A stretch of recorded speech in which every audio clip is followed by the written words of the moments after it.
You guys, I cannot overstate that we would not have popular music if it wasn't for the Caribbean rhythms.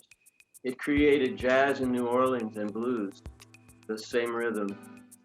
And popular music today, it all came from the blues. You know, originally this goes back to the early big band era and when jazz was being fused with Cuban rhythms. It later on became rock and roll and blues. And it took the British. Eric Clapton and the Beatles were just copying our great blues artists here. Here in our own country, I mean, I was listening to blues, but most people weren't even, we didn't realize we had our own art form that came from the slavery system, you know, in the Caribbean. So those rhythms not only, you know, morphed into salsa and the popular music of Latin America, the merengue, salsa, all of them, but it also covers all of pop music the world over. Good evening. I'm Susan Spurlock, Executive Director of Ford Hall Forum at Suffolk University, and I'd like to welcome you to this evening's program. We are delighted to welcome to the Ford Hall Forum stage the incomparable bass guitar player Stanley Sheldon, best known for his work with rock legend Peter Frampton. Drawing on his Latin American studies, Sheldon will discuss the colonial Caribbean American slave trade, which gave rise to flourishing societies known as Maroon societies, made up of escaped slaves who had fled the harsh conditions endured in the sugar plantations. A strong correlation between regionally specific intensive sugar plantation production and Afro-Caribbean art can be observed in all of the major regions where enslaved people were brought to work. Stanley will talk about the evolution of African Caribbean music and dance and Cimarron culture, regarded as the culture of the drum, which bears a striking resemblance to the Aboriginal African rhythms, and how its influence on past music continues to affect the transformation and the hybridization of world music today. We're in for two added treats. Stanley and his band have composed a special piece for this evening's program, which will give us a special piece and a very real flavor for the culture of the drum. Also, we will view a dance performance and we'll have two of the performers with us this evening. It is now my real pleasure to introduce this evening's moderator, Dr. Yanni Moreno, Associate Professor of the World Languages and Cultural Studies Department at Suffolk University. Among the classes, Dr. Moreno teaches our courses in Spanish, Portuguese, the United Mexico Periphery, Border Theater in the New Millennium, Art and Social Change in Contemporary Latin America, and Hispanic Culture. It is my pleasure. Yanni, take it away. Thank you so much, Susan. Thank you so much to Ford Hall Forum, GBH, and World Languages and Cultural Studies Department. And most importantly, thank you to Stanley Sheldon for joining us today. How are you, Stanley? I'm doing great. I really want to thank you guys. It's such an honor to be invited to the forum and so prestigious. I'm just blown away to be able to talk about it. So thank you. Thank you for having me. It's a real honor. Stanley, I guess I need to start from the beginning. You were born in Ottawa, Kansas. Right. And then I guess, you know, you had this whole life as a professional musician. You played for Peter Frampton, and you are in the famous Frampton Comes Alive from 1976. But can you tell us a little bit about your beginnings? Your first band was called the Lost Souls, right? Yeah, that's us, the young, when we're really young, and then actually when we got our instruments a little later. But my cousin and I, who I'm leaning on in that first picture, he's my cousin. We grew up same age, kind of like brothers. Our mothers are sisters, and he was gifted as a piano player, kind of a prodigy with the boogie woogie style of piano that's not easy to play. And Tom just gravitated to it when he was really young. And I started thumping on the bass, in junior high, up in the music room, and we figured out we could actually play. And then, we said, let's put our own band together. And we were inspired greatly by, the early rock and rollers like Chuck Berry and Little Richard, just like the Beatles were. This was right before the Beatles came to America. It's 1962 and 3 in these pictures. So The first one. Stanley, then Yeah. they're a big, what was the music scene then in Kansas? Because you were growing up in Kansas, so. Yeah, I mean, it seems like it would be very isolated, but as a matter of fact, there were some very talented Black families, especially in Kansas City, a famous family called the Moten family. And Benny Moten's band later became the Count Basie Orchestra. And some cousins of his lived in my little hometown and taught me the first rudiments of the blues. Our American art, our North American art form that started down in New Orleans, really. So I got a crash course in playing blues, and it was fantastic early on. And we then started copying the Beatles and Little Richard and Chuck Berry, just like everybody was doing. I think everybody in the U.S. bought a bass guitar or a guitar that year, and so many people continued on with it. A lot of my friends tell the same story, the ones that are professional musicians. That's of a certain age. That's how we started, because of the early rock and the Beatles, really. And so how did you then go from there to meeting and playing with Peter Frampton? Well, I mean, there's a whole circuitous path to get me there, but in a nutshell, I knew I had to get out of Kansas if I wanted a real career.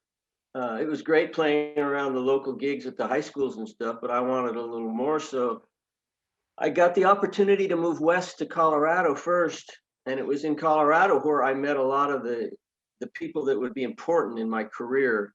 In Boulder, Colorado in 1970 was a real musical mecca. So I was just in the right place to meet some people that I would meet again later on, and get an audition with Peter in LA a few years after that. So I made my way, go west, young man, and I did. And then I guess my next question, how do you then become interested in the topic of the sugar plantations and the Maroon slaves in the colonial Caribbean? Well, that didn't happen till quite a few years later. I would say, from 1975, after I started playing with Peter, we were traveling the world for, 6, 7 years. And by the mid 80s, I was just burnt out, and I came back to Kansas mainly for health reasons. All the touring had taken its toll, and I needed to step away from it for a while. So I got back to Kansas in 1988, and I found out that I had to find something else to do, And there's a beautiful university. It's where we met, Yanni, at University of Kansas. And I started my environmental study degree as an undergrad, because I didn't go to college straight out of high school. I went to Colorado. So I didn't go back to college. I went to college. Right. I hadn't been at age 40, pretty much, 38, 39, 40. I started my undergrad degree. And I spent most of the 90s working through the master's stuff in Latin American studies. I met some Venezuelans at the university, and I decided Spanish was going to be my language. And then I started playing salsa with these guys. And, to speak to your question, I was hearing Latin rhythms as a young boy on a lot of the Motown songs. Motown had a great bass player named, he was on every song, the great James Jamerson. And he was playing Afro-Caribbean. He grew up in South Carolina, so he must have been hearing these rhythms coming from New Orleans and even Cuba, because South Carolina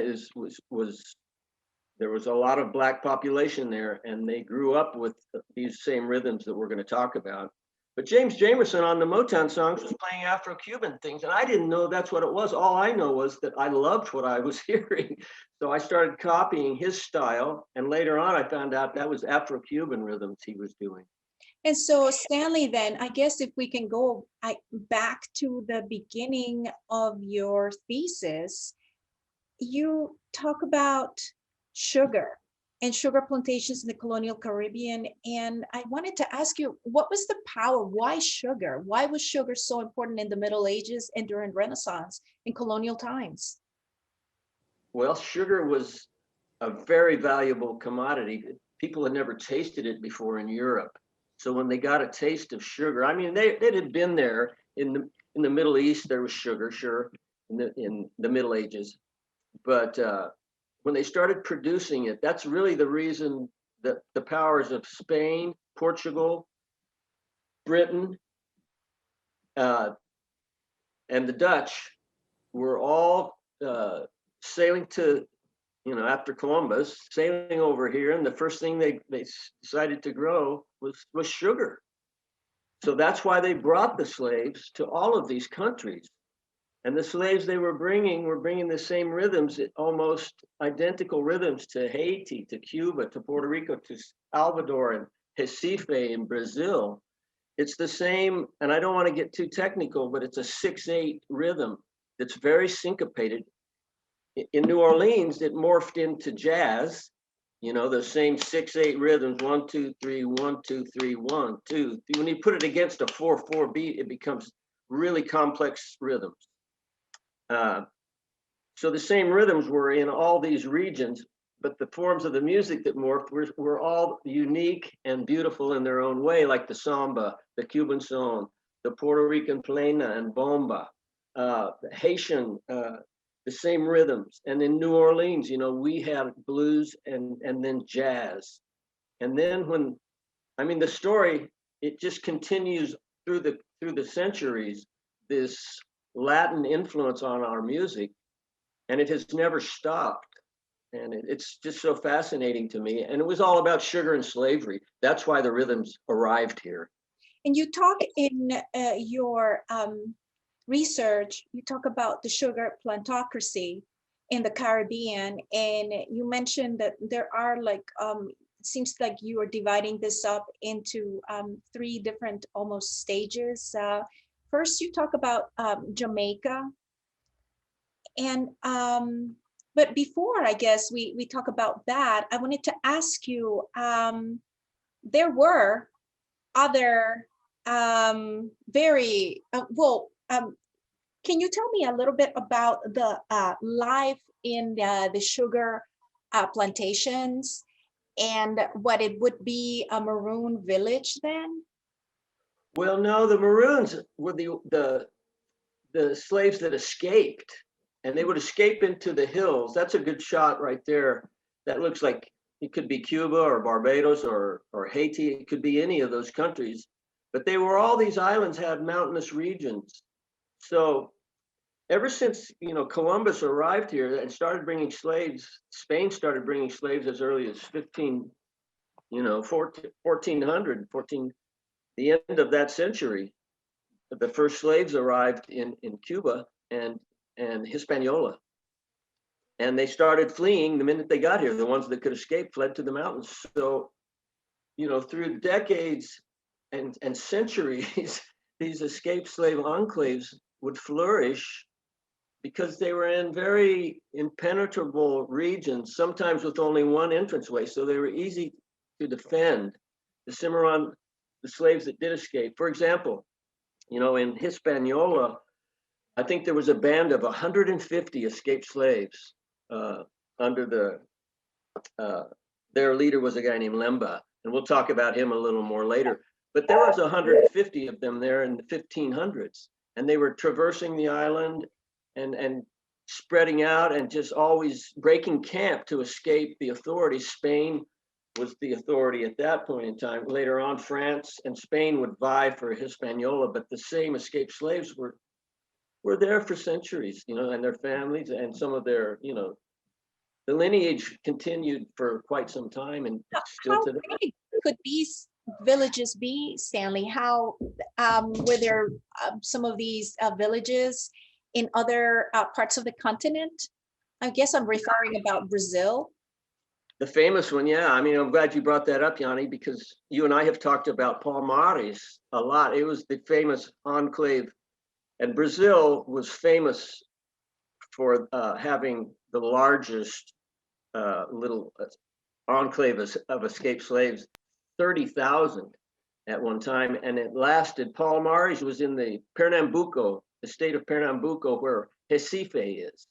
So it's pretty far east in Brazil and north. The only thing further north is the Amazon rainforest and Fortaleza. So when you get up that far, that's where the sugar production was going on. And the Dutch took control in part of that, the 17th century for 50 years or so. And then Portugal got it back. But the slaves were escaping for a whole century of that sugar production. And there were 10, 20, 30,000 by the end of the 17th century in the hills around Pernambuco. But they were so far and remote that the authorities could not go there and take them down and eradicate the infestation, as the British called it, in Jamaica. Showing in here some pictures of some of the famous leaders of Palmares, of the Quilombo there. So we showed a picture earlier of Ganga Zumba. And then here we can also see Zumbi dos Palmares. And who were they? All right, Ganga Zumba was one of the very first escaped slave leaders. And he's a legend in Brazil. It was like early 1600s. Ganga Zumba was there, escaped with his band of slaves, and they were in the mountainous region around Pernambuco, and making raids on the Dutch when they controlled it, and on the Portuguese when they controlled it, that region. And it was his nephew that was Zumbi. That was his nephew. Ganga Zumba was finally caught and beheaded. And that statue is a testament to how much of a legend he is. But Zumbi continued on, his nephew, for another 50 years or so before the Portuguese were finally able to conquer Palmares, but it took a century. And there's bands that play up in that region in Recife. There's a very famous band called Nassau Zumbi. The Zumbi Nation is the name of the band. If any of our listeners are interested, it's fantastic music with incredible drumming. But yeah, Ganga Zumba was his uncle. He got killed, and then Zumbi took over. Then now I'm wondering if we could talk a little bit about some definitions, Stanley, because Sure. what are Maroon societies? Could you explain a little bit more? Could you expand for us? Yeah, the Maroons were usually, they had one leader, and he was usually a very strong, and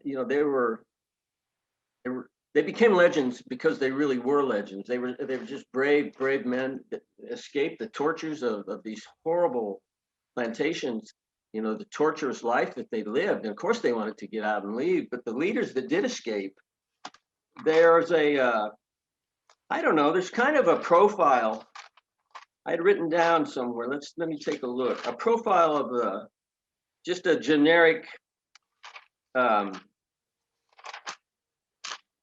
Cimarron leader was sometimes vain, authoritarian. They knew they were powerful, and they had to be, to lead, however many slaves that were in their band, sometimes 150, and Palmares 30,000. So these leaders were incredibly strong men and powerful and able to convince other slaves to escape and come join them. And so they'd make raids, and it would be something to have seen them. Were there any women? Were there any women also part of the bands, or it was? Well, that's interesting. Sometimes that was a commodity that was very rare for them. So you can imagine, often when they would raid the sugar, they'd have to raid the sugar plantations that they came from to get women in order to continue the the lineage. Right. Without women, it couldn't have happened. They lasted for a century, so they would make the raids. They would sometimes there were Native Americans. There's a very famous story about the Black Caribs of St. Vincent Island. A slave ship of 150 crashed there in 1600s in St. Vincent, and they started interbreeding with the Carib, Native Americans. Wow. And this went on for 50 years, and the British when British took control of St. Vincent, they rounded up all of these Black Caribs, they were called, who had mated with the Amerindians, the slaves, and they took the whole population to an island off of Honduras called Roatan, Oh. and they lived there for almost 2 years, and finally they took them to the mainland, and they started flourishing in Belize and Honduras and Nicaragua, and they became a tribe known as the Garifuna. Have you heard of the Garifuna? Yes, I have. And that was the Black Caribs that had been transported from that island to Honduras. And they have their own music that's very similar to merengue called punta, which is very interesting. But that's just a crazy story of how the women sometimes were Native Americans. They may have been other escaped slaves from other plantations if they made raids to find some women. And so, Couldn't have existed. if I could also ask you another question, then are palenques also the same as what are palenques? Are they also Maroon villages then? They're exactly the same. They're one and the same thing. A quilombo is a palenque, is the maniel.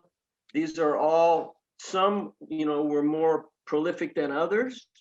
Others were better protected. A good example is Puerto Rico. For the mountains aren't quite as rugged, so there could never really be a huge escaped slave population in those hills. The slaves did escape, but they were never able to fortify in the lower hills of Puerto Rico. Cuba had bigger mountains, so they could camp out and be more impenetrable. Brazil's the best example. It was just impenetrable, Mato Grosso, deep jungle. And to get there, the colonial powers just couldn't do it. So each island had its own little flavor. Puerto Rico, not so much with palenques. Cuba, a lot of palenques. Haiti, the same thing, except their palenques were along the border, the French and Spanish border. So you talk about the first sugar plantocracy, and you focus more on Jamaica, right? So what can you tell me about what life was like in Jamaica? The Jamaica story is interesting. Their famous cacique, their famous Cimarron leader was, the first one was named Lubolo, and this would have been 1630s, 40s. The British had occupied Jamaica at that point. He was killed early on and the slaves were escaping in Jamaica at that time from the very beginning on the British sugar plantations. Now, the British were getting very frustrated because they were making raids, the Cimarrons, and disrupting their whole sugar production. And it became just almost impossible for the production to go on. And the British just finally gave up and abandoned it. So there were a whole population of slaves in Jamaica at this time. So now there were these, these landlords that were not even there. So they escaped even with much more ease into the mountains. And the British, they were the ones that called Jamaica an infestation of escaped Cimarrons, because there were just, the British abandoned the island and the slaves were free to roam. So they just went up into the hills in a province called Clarendon. And there, their famous leader, Cudjo, he was the famous Cimarron leader in Jamaica. And it's an important Cimarron territory because it's the first island where they sued the Cimarrons for peace. They wanted to make a treaty with the Cimarrones because they were too disruptive. They couldn't produce sugar unless they made a treaty. So the famous Jamaican Treaty of 1655, I believe, right up through 1700, they gave freedom to all the Cimarrons in Jamaica. Because of sake of time, I'd like to move to the second sugar plantocracy, which you say that I guess we need to focus now on Hispaniola. In the 1700s, Haiti and the Dominican Republic. Yes, you know, it was kind of throughout the 1600s and the 1700s. I mean, Haiti was already producing sugar when Britain was on a boom with its sugar after they made the treaty in Jamaica with the slaves. The Brits, they still didn't want to subsidize, the British Crown did not want to subsidize sugar plantations in Jamaica. So that these landlords were kind of on their own to take the risk to do sugar. In French Haiti, on the other hand, the French Crown was subsidizing sugar plantations. So it kind of started blossoming as the new production center for sugar in the Caribbean around 1700. And it's called, and the Saint Domingue is the French side of Hispaniola, and then Santo Domingo would be the Spanish side. Exactly, you know, and the Spanish kind of controlled the north and the eastern region, okay? And there were escaped slaves already at this point, you know, on the island. And it's interesting because, you know, the French powers and the Spanish powers were constantly vying for power, battling each other, trying to undermine the other's production. And the Spanish would even offer the slaves that escaped from the French side across the border at the Maniel in the southern region there. And if they escaped into the Santo Domingo Spanish side, the Spaniards would give them their freedom to kind of make forays back to convince other slaves to run away too, so that the French would not be able to produce and compete with them on their sugar plantations. So the Spanish used the slaves, much like we did in North America, the French and Indian Wars. The British, you know, and the New Americans would get the Indians to work with them and create havoc for the other colonists. And that's what the Spanish and the French were doing and then to each other. And you mentioned that there were several leaders from Hispaniola that also were trying to get together groups of slaves to fight either the Spanish or the French, right? And you mentioned that one of them was Lemba.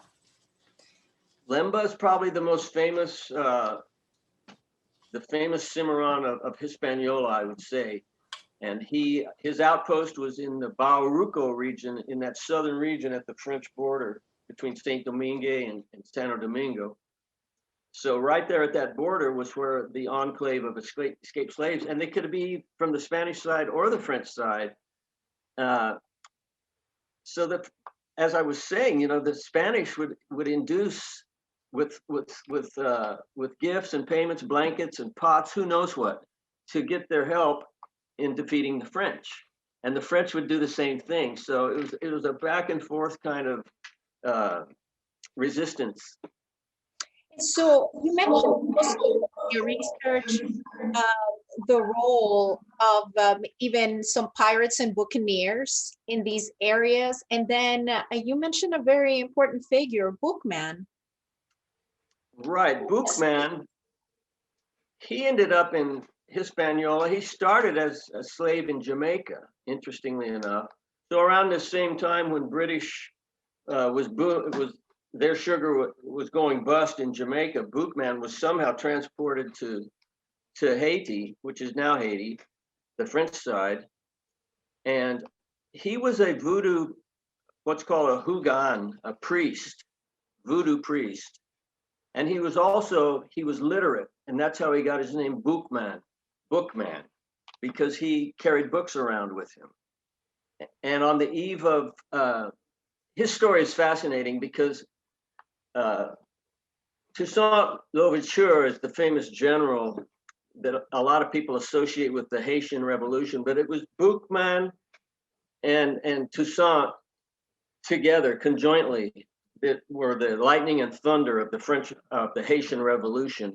And he had a voodoo session in the northern part of Hispaniola a week before the Haitian Revolution broke out, and he predicted that the blacks would win their freedom.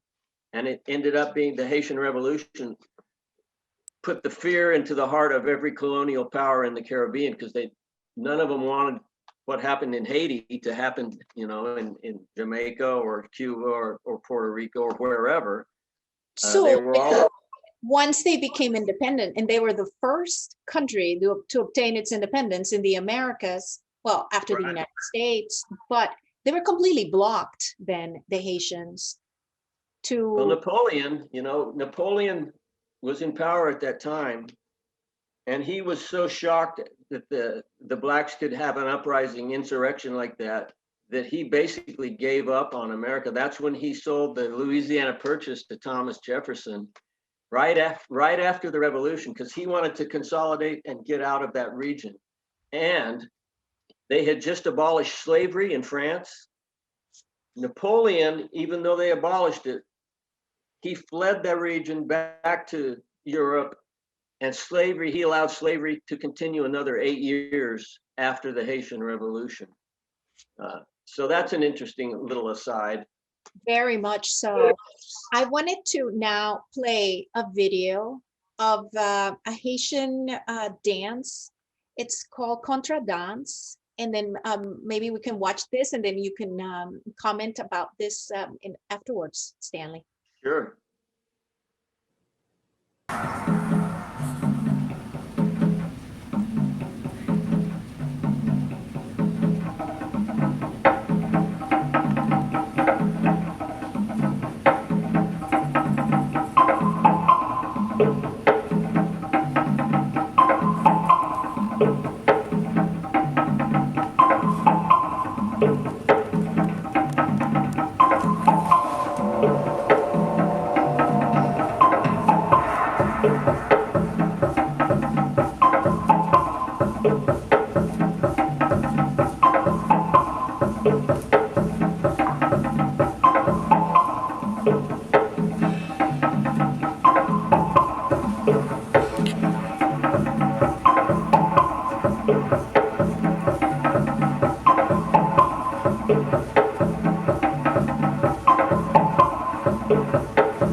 Those girls are awesome. That's great. Yeah, they came to my class and they taught us some steps. It's really hard to dance. Yeah, and that sounded like some Haitian rhythms, right? Probably. Yes. It's interesting, these different islands, Puerto Rico and Haiti, they would allow the slaves to get together only on Sundays, one day out of the week, and have their bailes de bomba, or in New Orleans, it's called Congo Square. So the slaves that were working the cotton in our country, same thing. The plantation owners would only allow them one day, and they were so prolific with their drums, they could communicate with drums from one to the other sometimes, and often that's how they would communicate. Plans for insurrections could be drummed out, tapped out in rhythms that they understood the one plantation to the other, because they never let the plantations intermingle. It was too dangerous. Right. No one wanted another Haiti in Cuba or anywhere, you know. And in Jamaica, the music kind of morphed into each island's music is so fascinating too. You know, reggae that we all love. You know, it flourished in the '70s from Jamaican rhythms, and then the Haitian thing, like we just saw, those rhythms are very similar to the Garifuna, who I was talking about. You know, the Black Caribs, and then in Hispaniola, up in the mountains, the Palenques up there, they were playing merengue with instruments like the güiro, which is a really abrasive that instrument, and the merengues and this punto music. It's really straightforward 4/4. And in Cuba, it started morphing into other rhythms after the Haitian Revolution. A lot of the white French went to the eastern side of Cuba. They fled to Cuba and brought the contradanza into Cuba, probably around 1800. And at that point, you know, on the island of Cuba, there had already been escaped marronage going on there for a century or so. So those rhythms, like the rumba, started out as syncretic religions. Santeria, and in Brazil, candomblé. Haiti, it was voodoo. But these were all syncretic religions that I think all three of those regions, they were religions of the drum. Each drum had a particular god that was played to, the orisha, that was what an offering. You're saying that the culture mingled in with the art. It's all and it's all one. I know also I wanted to make sure that the audience also sees and listens to the video that you prepared with local musicians, and then see if you can tell us a little bit more about these rhythms that now we would be then focusing on Cuba and Puerto Rico and what you call the third sugar plantocracy. So let's see if we can listen to the video that you prepared. Sure.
Wonderful. Thank you so much for creating this piece for us, Stanley. Well, it's just a little demonstration. I got a couple of my friends together just to try to do sort of a mambo thing, and you get an idea of how the different rhythms. I'd like to point out that it all starts with that clave. It's either a 1, 2, 3, 1, 2, 1, 2, 3, 1, 2 on the clave, or it could be reversed. 1, 2, 3, stop, stop. So there's all these patterns with a 3, 2 or a 2, 3, and the rhythm is kind of built around that clave. And here in the U.S., the early rock and roll players were, even James Brown was using that clave rhythm. Bo Diddley's probably the best example. He had this Bo Diddley guitar rhythm that went junk, junk, junk, junk, junk, junk, junk, junk, junk, junk. Bo Diddley, junk, junk. So that's 1, 2, 3, 1, 2, and it's just a clave rhythm. And that probably happened in New Orleans, when blues was being played, and they were getting this influence from Cuba. Wow. Yeah, and I was lucky enough to listen to Bo Diddley in Lawrence. I got to play with him. Did you go to that show? Yeah, I did. I did. And so then some of the musicians that you had, so that the audience, in case, they don't know the names of all the instruments, can you just tell us really quickly and the names of the musicians that played with you? Yeah, that was some of my colleagues from here at KU. I think Baba Jelly. He was playing the clave. My friend Kelfel Aki was on the conga drum, and he was in a salsa band that I played with here while I worked on my degree. The guy playing the timbali solo, he's a professor of drums here at KU as well. His name's Dylan Bassett. And then the gentleman on piano is a good friend of mine that we've just started doing combo stuff recently. His name's Bradford Hoops. And they're all just wonderful players. They're amazing. Because those Cuban rhythms are not easy to play.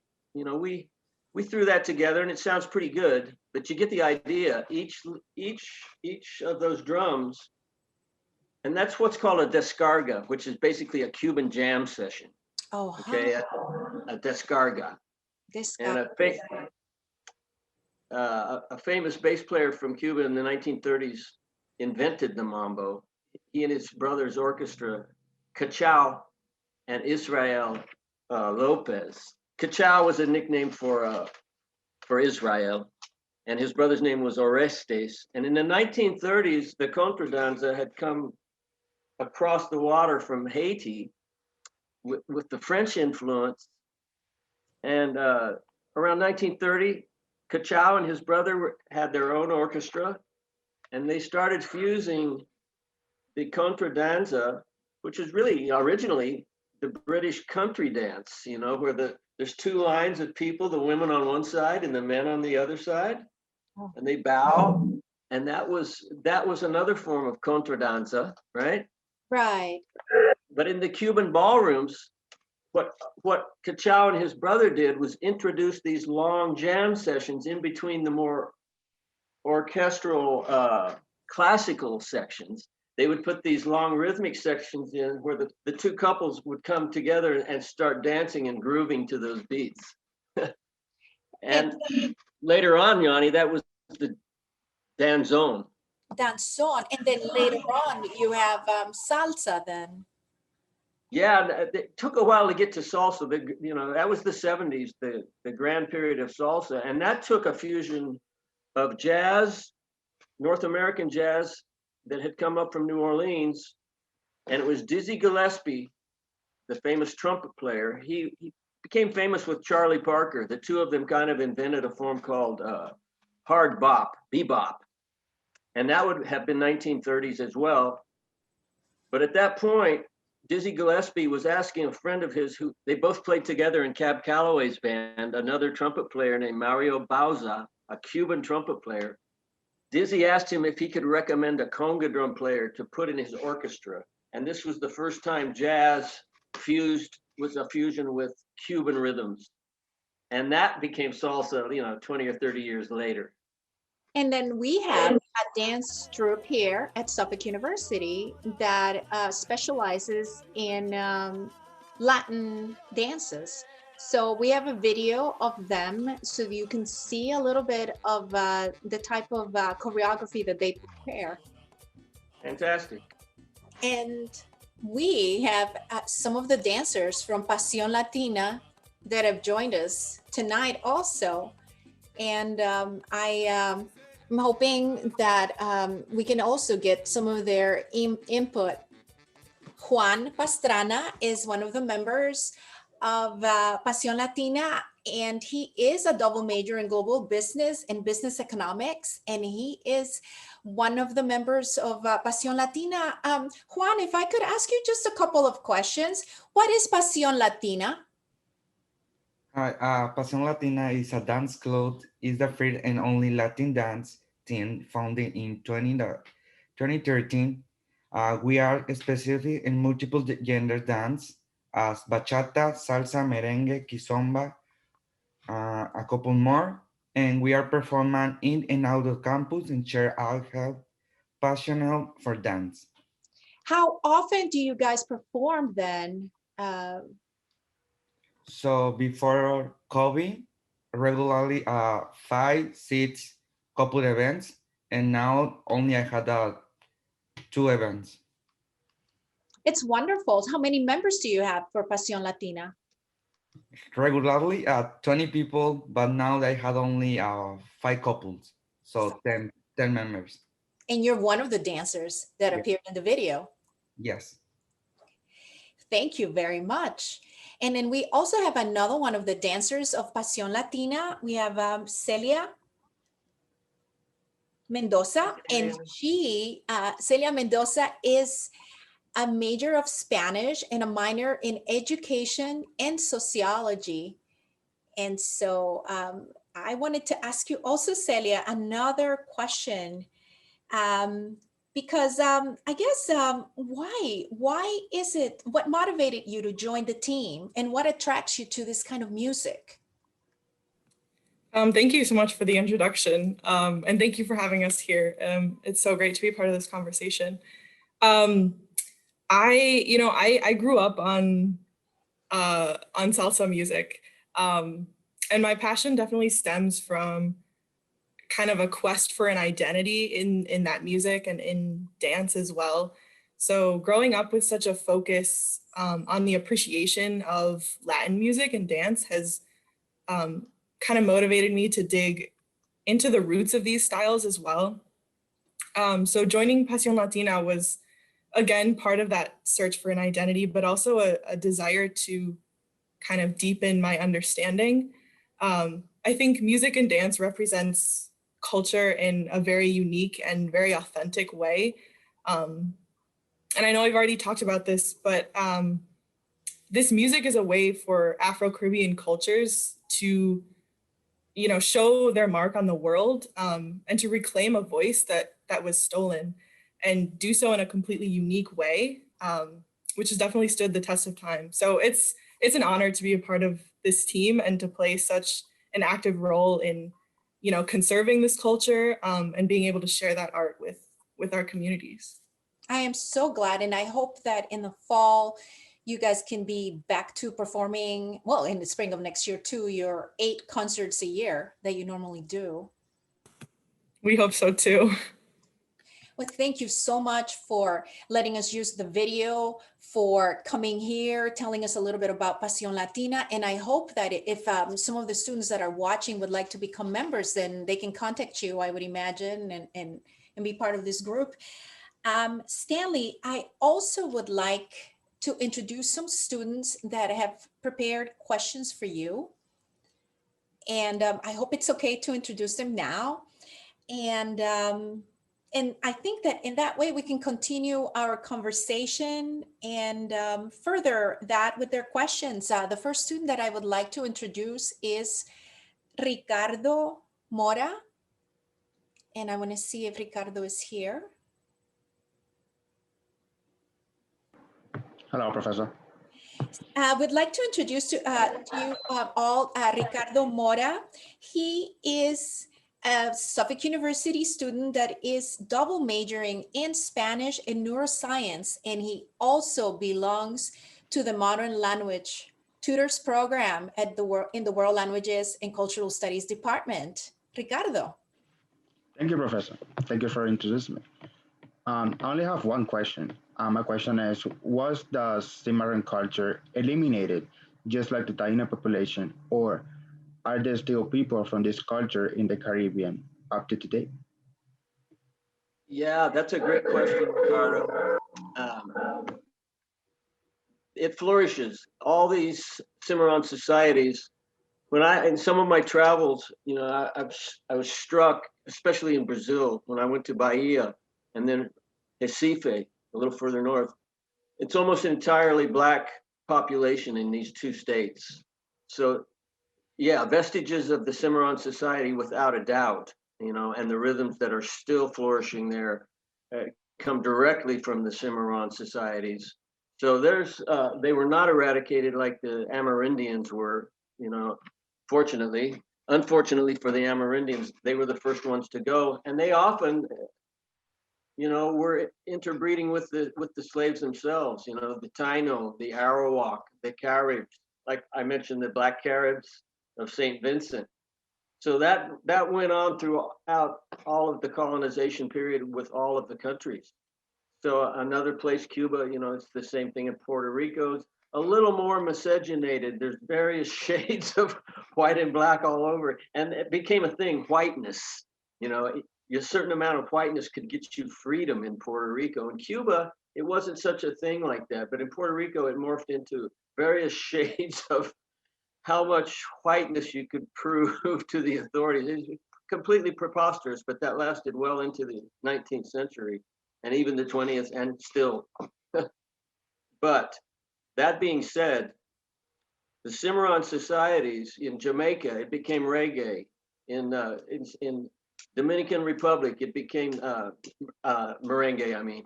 Down in Brazil, samba, fojo. In Cuba, Cuban son. In New Orleans, it became jazz and blues. So all these rhythms, they were the same rhythms, but morphed into various different flowers that are unique. Thank you so much. Yeah, great question. Now I would like to introduce another student, Suffolk University student. His name is Nicolas Samarco, and he is a major in economics and a minor in Spanish. Nicolas. Thank you for that introduction, Professor. Stanley, thanks for coming to this event. Your work is very interesting. I have a question relating to sort of the structure of the plantocracies, as you talked about, in their relationship between the European powers. Was there any coordination? You talked a lot about competition, but was there any coordination among those European powers in sort of designing or in structuring those plantocracies to ensure, maximum efficiency, to put it crudely? And did they draw on each other in any way in designing those as well?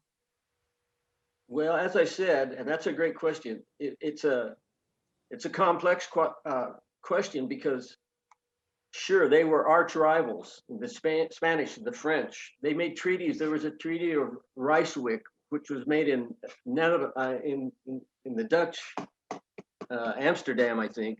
No, it was actually a city called Ryswick, a Dutch city, and the treaty was made in the 1600s, 1660 or something, and it was an ad hoc,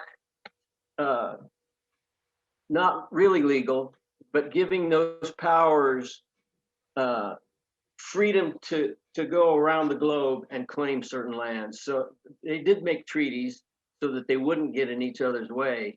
But when they ended up in the same places, they were constantly vying for power against each other. When they made the treaties, as I say, it was an ad hoc treaty. It didn't really last. But an even more interesting one was the one the Pope divided Portugal and Spain, the way they would conquer, this hemisphere. They drew a meridian right down the middle of the eastern side of Brazil. Anything east of that would be Portugal's. And this happened in 1498, before Columbus got here. So the Pope gave Portugal anything east of that line to the Portuguese, anything west of it, and that would include the Caribbean, to the Spanish. So they divided it up and carved it up that way. The Brazilians, since theirs was mostly eastern lands, they had islands off of Africa, and they had when they discovered Brazil, they thought that was an island. They just were sailing that far west, and they hit Brazil. They went, "What is this?" And it was Brazil. And so they kept pushing beyond their line all the way to the Andes, and Brazil goes that far over the Pope's original, and that was the Treaty of Tordesillas in 1498. It's interesting, Brazil, since it was jungle basically, and they just kept pushing west past their line, and they got to the Andes, and that's where they stopped. So Brazil's huge. It's an enormous country. So, the powers, the colonial powers, did try to come to some terms of agreement, but mostly they were just fighting each other and getting the slaves to fight against each other. Very interesting. Thank you. Thank you so much, Stanley. And then we have one last student before we jump into the audience's questions. I would like to introduce to you now Dina Singh, and she is majoring in pre-law and minoring in Spanish. Hi, Dina. Thank you, Professor. So my question is, how would our modern day music be different if we didn't have the contributions of the people in the Caribbean? Oh, you guys, I cannot overstate that we would not have popular music if it wasn't for the Caribbean rhythms. It created jazz in New Orleans and blues, the same rhythms. And popular music today, it all came from the blues. Originally, this goes back to the early big band era, and when jazz was being fused with Cuban rhythms. It later on became rock and roll and blues. And it took the British, Eric Clapton and the Beatles were just copying our great blues artists here in our own country. I mean, I was listening to blues, but most people weren't even, we didn't realize we had our own art form that came from the slavery system, in the Caribbean. So those rhythms not only, morphed into salsa and the popular music of Latin America, the merengue, salsa, all of them, but it also covers all of pop music the world over. We had James Brown here. The analog in Africa would be Fela Kuti and his great drumming bands. They were very similar to what James Brown was doing. So all of our popular music, it comes straight from the Latin rhythms in the Caribbean. It's the sine qua non of music, without which we wouldn't have any pop music without it. Thank you, Stanley. Now we have some questions from the audience. Lily asks, what are your top 3 favorite styles of Caribbean music to play on the bass? Oh, that's great. I love playing salsa the most. That's how I got hooked at KU. I met these Venezuelan friends of mine that were all Venezuelan nationals, and they loved salsa. And they turned me on to the classic era of salsa, Hector Lavoe from Puerto Rico or New Yorkans, Willie Colon, Ruben Blades. There's so many, Oscar de Leon, Grupo Nietzsche, El Gran Combo de Puerto Rico. I adore salsa because with bass, it's not easy to do. It takes a certain device of anticipation. The bass plays the anticipated chord that's going to be arriving in the musical bars. The bass plays that note first before everybody else. It's called a device of anticipation. So it's really, it makes it jazzy and fun to dance to. Stanley, I have another question for you that I think goes very well with what you're talking about. What types of instruments did the slaves have access to besides the drums? Because I know you mentioned the drums and how they communicated between the different palenques. So what else did they use? I'm glad you asked me that because I thought of the same thing yesterday, and I called Kelfel, my friend here, to ask him. There's an instrument. It's a friction instrument, much like the what's the one in Brazil, Yanni? Oh, is it? No. It's Well, anyway, it's a friction instrument, the cuica. The quick. The cuica. It go week, week, week, week. And it's a friction instrument. Well, for bass, before they had the upright bass and they were in the mountains, this would have been the 1800s. They would use a stick and they'd rub the stick and it would get this low, whoo, whoo, whoo. And that would be the sound they used for bass. Oh. And then they had maybe a guitar, Mhm. and then later on a trumpet. And these became the original the instruments of the Cuban son. And most, the drums would be various with the clave, the cowbell, the conga drum, the timbale. And some of the drums from Santeria and Candomblé, were drums named after the god that they were speaking to. And I've seen it in places like Peru, they have the cajon, right? Is that The supposed to cajon, yeah, the big box. And that's another deep bass sound. So yeah, the instrument I'm talking about is called a forro, F-O-R-R, no, I'm sorry, furro, F-U-R-R-O. A furro is like a stick and it whoop, whoop, whoop. Somebody else also put another question here in the chat. So before Robert had that question, now Aslin is asking, what is the origin of La Clave? That's a great question, and I don't really know. It was brought over from Africa, I'm pretty sure of that. And it was one of the easiest instruments to make. It's just two wooden sticks. So it's probably one of the very earliest instruments, I would imagine. And it's the foundation of all the other rhythms. So it had to be there amongst the first instruments. And in each country, the big drum is usually the conga. And then there's bongos in Puerto Rico. Bongos got popular during this, around the time of the big bands when Machito and Tito Puente and some of the other New York. 40s, 50s? Huh? Is that 40s and the 50s? That would have been exactly right. The 40s and 50s, Tito Puente, and they were using bongos, congas, timbales. Tito himself was a timbale maestro and doing solos on those drums, but he also played vibraphone. He was a real musician, Tito Puente. And then Carlos Santana later on did Oye Como Va. That was Tito Puente's song. Right. And then the lineage just continued into the rock world. And as I said, there would be no popular music today worldwide without the Latin rhythms. Absolutely, I absolutely agree with you. Yvette wants to know if you have ever attended at the Carnival in Trinidad and Tobago. I have not. I'd love to. Did you attend the Carnival in Brazil, or have you gone to Mardi Gras? I've gone to Mardi Gras in Brazil. It's like Carnival every day in Brazil. You've been there, you know that. It's always a Carnival when I was in Brazil. That's too bad. And I did go to the what's it called? The something Drombo, the Carnival Drombo, or what?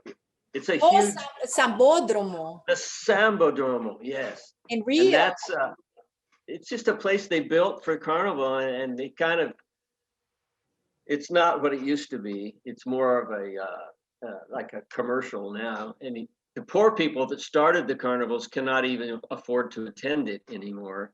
They're at the Sambodromo. For Carnival are so expensive that you have to save all year. Is that? And the drum schools, those drum schools, entire schools of just drummers. It's so amazing there.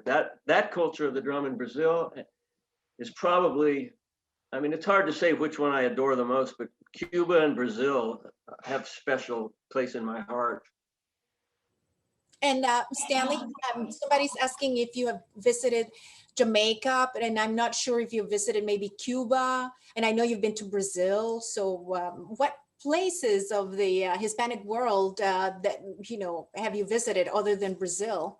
Unfortunately, not that many. I did my language studies in Costa Rica, and I always wanted to go to Cuba, and I'm planning a trip there because I'm fascinated with Cuba. I'm so glad I got to spend time in Brazil, but Cuba is going to be probably the next. I've been in Puerto Rico, so Cuba's next on the list. Jamaica, I love reggae, you know, but when Bob Marley died, I didn't listen to it as much. He was such an icon, but that was the music of Jamaica. And the whole Rastafarian, that's a whole nother show. We can talk an hour about Oh, I Rastafari. know. I guess the last question that I have for you before we wrap this up, what's next for you, Stanley? You've done it all. You've toured the world as a musician. You're in Kansas now. You've been in Colorado. You've been all over. So what's next? It's interesting, you know, I've been working on a project with this young Latina. She's Mexican, grew up in the U.S. here in Denver. She's only 15, but she has an amazing voice, and she's about to sign a huge record deal, I think. So I've been writing songs in Spanglish because that's what the pop music that they're marketing to Latin America and here in the U.S. It's now sung. They'll sing a little bit in Spanish, a little bit in English, and they'll rap in Spanish or maybe do a rap in English. So we're writing songs for her, and I think her record should be out by 2022. You know, hopefully. And her name is Raquel Garcia. So keep an eye out for her. She's a powerhouse. Wow. And I hope that I can get to hear her music out very soon then. And I do hope that you can publish this thesis that you wrote about Maroon society, because I think it's something that more people need to know about, you know, these movements in Latin America, and how these slaves, runaway slaves, free slaves created these incredible cultures that are still living today. I like to call it a terrible beauty because it is just that, you know, the sugar slavery was terrible, but the art was just, it continues to be a real blessing. Thank you so much, Stanley, for joining us today. Thank you. I cannot thank you enough. And I hope that the next time that we meet, you can be here in Boston with us, and you can meet the students and the colleagues and just the amazing people at Four Hole Forum and GBH. I really look forward to that, Yanni. Thank you so much. And thank you, everybody at the university and the Ford Forum. Thank you.